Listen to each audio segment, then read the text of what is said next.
आज की वीडियो में हम बात करने जा रहे हैं जुबली कुमार यानी राजेंद्र कुमार के बारे में। ये वो सुपरस्टार थे जिनकी फिल्में अगर फिल्मी पर्दे पर लग जाती थी तो 25 हफ्ते तक वो फिल्में फिल्मी पर्दे से उतरती नहीं थी। यही कारण है कि इन्हें जुबली कुमार कहा जाता था। राजेंद्र कुमार फिल्मों में हिट होने की गारंटी बन चुके थे।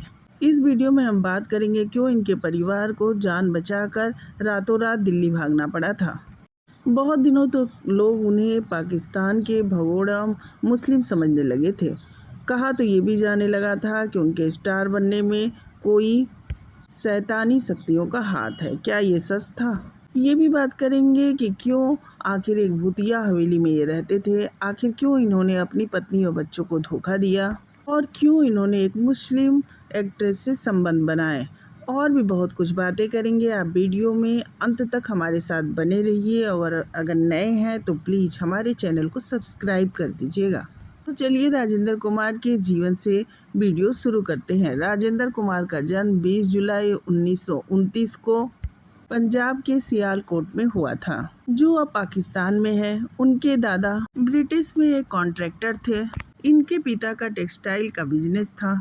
यही कारण है कि राजेंद्र कुमार का बचपन काफ़ी संपन्नता के साथ बीता। इन्होंने अपनी पढ़ाई लिखाई भी अच्छे से की। इन्होंने डॉक्टरेट की डिग्री भी हासिल की। राजेंद्र कुमार का परिवार काफ़ी प्रेम पूर्वक रहा करता था, लेकिन अचानक उन्हें पता चला कि जहां वो रह रहे हैं वो पाकिस्तान के अंदर आता है और वो इस समय पाकिस्तान में है। फिर क्या था, राजेंद्र कुमार के परिवार को सब कुछ छोड़कर भारत आना पड़ा था, क्योंकि भारत और पाकिस्तान का बंटवारा हो चुका था। इस कारण से राजेंद्र कुमार का घर परिवार और बिजनेस सब कुछ छिन चुका था। कैसे कैसे जान बचाकर इनका परिवार दिल्ली पहुंचा और रिफ्यूजी कैंप में रहने लगा। यहाँ इन्हें खाने के भी लाले पड़ गए थे। धीरे धीरे रिफ्यूजी कैंप के बाद इन्होंने एक कमरा किराए पे लिया और उसमें सारा परिवार एक साथ रहने लगा, लेकिन खाने के भी लाले पड़ गए। तब राजेंद्र कुमार ने कोई जॉब करने की सोची। राजेंद्र कुमार को पुलिस में सब इंस्पेक्टर की नौकरी मिल गई। नौकरी मिलते ही पूरा परिवार बहुत ज़्यादा खुश हो गया, क्योंकि सबको लगने लगा कि अब उनके अच्छे दिन आ गए और वो लोग अच्छे से रहने लगेंगे। राजेंद्र कुमार को नौकरी करते हुए अभी 1 महीने भी नहीं गुजरा था कि उनका एक दोस्त बॉम्बे से आ गया। राजेंद्र कुमार ने अपने दोस्त से बताया कि नौकरी तो मुझे मिल गई है, लेकिन मैं नौकरी करना नहीं चाहता हूँ, क्योंकि मुझे हीरो बनने का शौक़ है। राजेंद्र कुमार के दोस्त ने कहा कि बस इतनी सी बात है, तुम मुंबई आ जाओ। मुंबई में बड़े बड़े डायरेक्टर्स मेरे पैर छूते हैं, तुम आ जाओगे और कल ही तुम्हें फिल्मों में काम मिल जाएगा। राजेंद्र कुमार का दोस्त बहुत बड़ी बड़ी फेंक रहा था। उसकी सुनकर राजेंद्र कुमार एकदम उनके बस में होते चले गए और उन्होंने तुरंत ही अपनी सरकारी नौकरी छोड़ दी और सैलरी भी नहीं मिली। उन्होंने मुंबई जाने का फ़ैसला किया। अब तो उनके पास पैसे भी नहीं थे, तो पैसे कहाँ से आए? तब उन्होंने अपने पिता की दी हुई घड़ी को बेच दिया। अब राजेंद्र कुमार को ऐसा धोखा मिला या कहें ऐसा झटका मिला जिसका उन्हें अंदाज़ा भी नहीं था। जब वो अपने दोस्त के घर पहुँचे तो देखे कि उनका दोस्त तो एक तंगहाली की ज़िंदगी जी रहा है। वो फिल्म इंडस्ट्री के स्पॉट बॉय तक को नहीं जानता है और उनके पास आकर इतनी लंबी लंबी फेंका, और इस दोस्त के बातों में आकर वो तो सरकारी नौकरी भी छोड़ के आ गए थे। राजेंद्र कुमार को बहुत बड़ा झटका लगा था। अब उन्हें समझ में नहीं आ रहा था कि मैं क्या करूं, क्योंकि एकाएक उनका सब कुछ लुट चुका था और परिवार भी परेशान होता। तो उन्होंने सोचा कि नहीं, अब मुंबई से छोड़ के तो मुझे नहीं जाना। अब यहीं छोटा मोटा काम करने लगे और अपना गुजारा करने लगे। राजेंद्र कुमार होटल में काम करने लगे। एक दिन उनकी मुलाकात रमेश बहल से हुई। रमेश बहल उनकी पढ़ाई लिखाई देखकर उनसे काफ़ी इम्प्रेस हुए। राजेंद्र कुमार की सिफारिश उन्होंने एच.एल. बहल से की। एच.एस. बहल ने राजेंद्र कुमार को 150 रुपये महीने की सैलरी पर काम पे रख लिया था। राजेंद्र कुमार फिल्मों में तो आ गए थे, लेकिन हीरो बनने से कोसों दूर थे। 5 साल गुजर चुका था और वो छोटे मोटे काम किया करते थे। राजेंद्र कुमार अपने परिवार को सफलता का आश्वासन देके आ तो गए थे। अब क्या हो गया था कि राजेंद्र कुमार खुद ही स्ट्रगल कर रहे थे और परिवार से इनका कनेक्शन भी टूट गया था।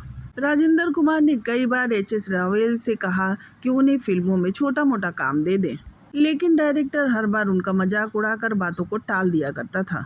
अब राजेंद्र कुमार को भी धीरे धीरे समझ में आने लगा था कि अगर मैं इनके साथ रहा तो इसी तरह से असिस्टेंट बनकर ही पूरी ज़िंदगी गुजार दूंगा। अब राजेंद्र कुमार ने चोरी छुपे अन्य फिल्म डायरेक्टरों के पास इंटरव्यू देना शुरू कर दिया। राजेंद्र कुमार की मेहनत रंग लाई और उन्हें पहली फिल्म मिली दिलीप कुमार और नरगिस के साथ। इस फिल्म में उनका छोटा सा किरदार था। इस फिल्म का नाम जोगन था। इस फिल्म में राजेंद्र कुमार के काम को काफ़ी सराहा गया था। इस फिल्म के काम को देखते हुए राजेंद्र कुमार को 1955 में पहली फिल्म मिली। फिल्म का नाम था वचन।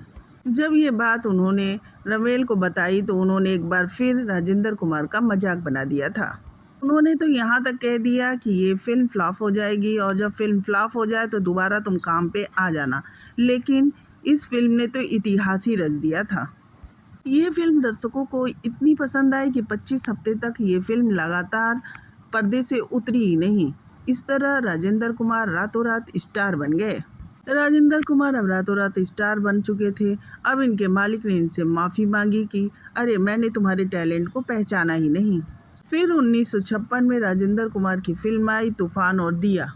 ये फिल्म कई हफ्तों तक थिएटर पे चलती रही। इसके बाद फिल्म आई आवाज़, वो कुछ खास नहीं चली। फिर राजेंद्र कुमार की एक फिल्म आई मदर इंडिया।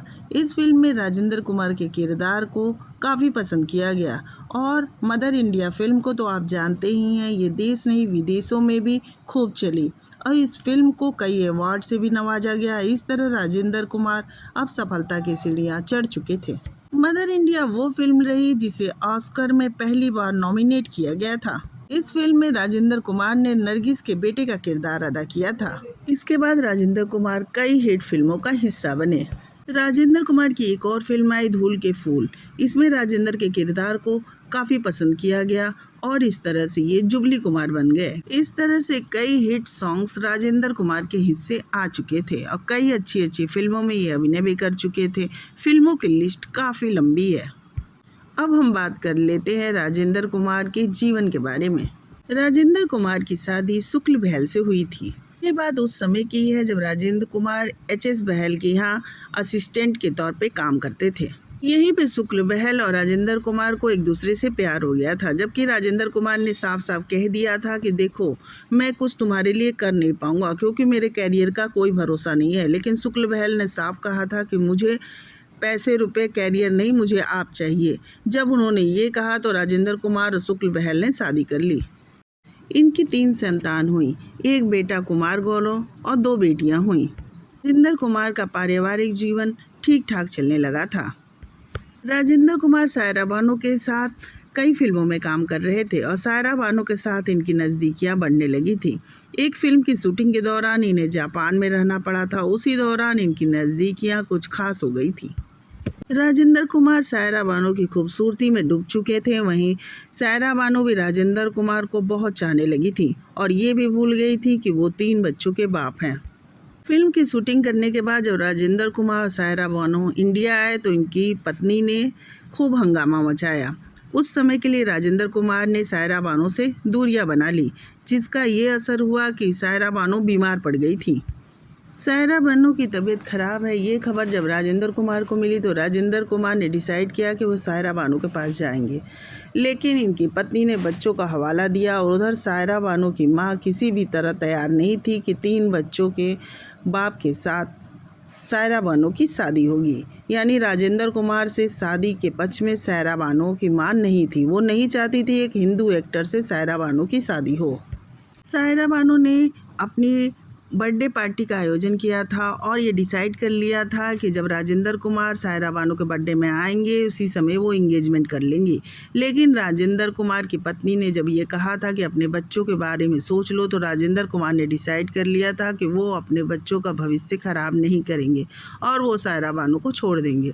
इसलिए जब वो बर्थडे पार्टी में पहुँचे तो अपनी पत्नी को लेके पहुँचे। ये देखते ही सायरा बानो का दिल टूट गया था।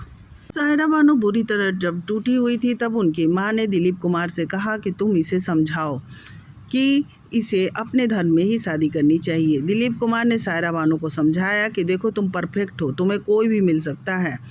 तब सायरा बानो ने कहा कि क्या आप मुझसे शादी करेंगे? आप तो मेरे धर्म के भी हैं। दिलीप कुमार ने तुरंत ही हाँ कर दी। इस तरह अपने से 22 साल बड़े दिलीप कुमार से सायरा बानो ने शादी कर ली और राजेंद्र कुमार और सायरा बानो की लव स्टोरी का एंड हो गया। राजेंद्र कुमार अपनी एक्टिंग में इस कदर डूब जाते थे कि जब इनकी फिल्म मेरे महबूब रिलीज हुई थी तो लोग उन्हें चिट्ठियां लिखने लगे थे कि आप हिंदू नहीं, आप तो मुस्लिम हैं, आप पाकिस्तान से भाग के आए हैं, क्योंकि इस फिल्म में राजेंद्र कुमार ने एक मुस्लिम युवक का रोल अदा किया था। एक अफवाह राजेंद्र कुमार के बारे में और उड़ी कि जब राजेंद्र कुमार पैसे कमाने लगे तो उन्होंने कार्टर रोड पे एक बंगला खरीदा था और सोचा था कि अपने परिवार के साथ इस बंगले में शांति से रहूँगा। राजेंद्र कुमार ने जब बंगला खरीदने का निर्णय लिया तो लोगों ने उन्हें मना किया कि वो बंगला भूतिया बंगला है, उसमें तरह तरह की आवाज़ें भी आती हैं, आप वो बंगला ना खरीदें। लेकिन राजेंद्र कुमार नहीं माने और वो बंगला खरीद लिया। बंगला खरीदने के बाद राजेंद्र कुमार की तो जैसे किस्मत ही बदल गई थी।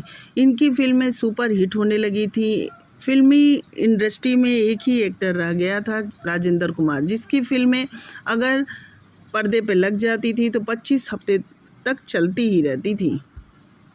अब राजेंद्र कुमार सोचने लगे थे कि लोग झूठ ही कह रहे थे कि ये बंगला खरीद के तुम बर्बाद हो जाओगे। मैं तो बंगला खरीदने के बाद और भी बड़ा स्टार बनता जा रहा हूँ। राजेंद्र कुमार और राज कपूर फ्रेंड हुआ करते थे। इन दोनों लोग बेस्ट फ्रेंड थे और ये दोनों लोग चाहते थे कि बच्चों की शादी आपस में कर दी जाए, लेकिन बच्चे अपनी मर्जी से शादी कर लिए। इस वजह से राज कपूर और राजेंद्र कुमार का रिश्ता टूट गया था। जब एक फिल्म आई थी संगम, उसमें एक गाना था, दोस्त दोस्त ना रहा, प्यार प्यार ना रहा। उसके लिए राजेंद्र कुमार ने काम करने से मना कर दिया था। इस गाने में कहा था कि अरे इस गाने में देखो ना, दोस्त दोस्त भी है तुम्हारा फिल्म में और प्यार प्यार भी है, फिर इस गाने का क्या तुक है। लेकिन राज कपूर नहीं माने और फिल्म में ये गाना रखा उन्होंने।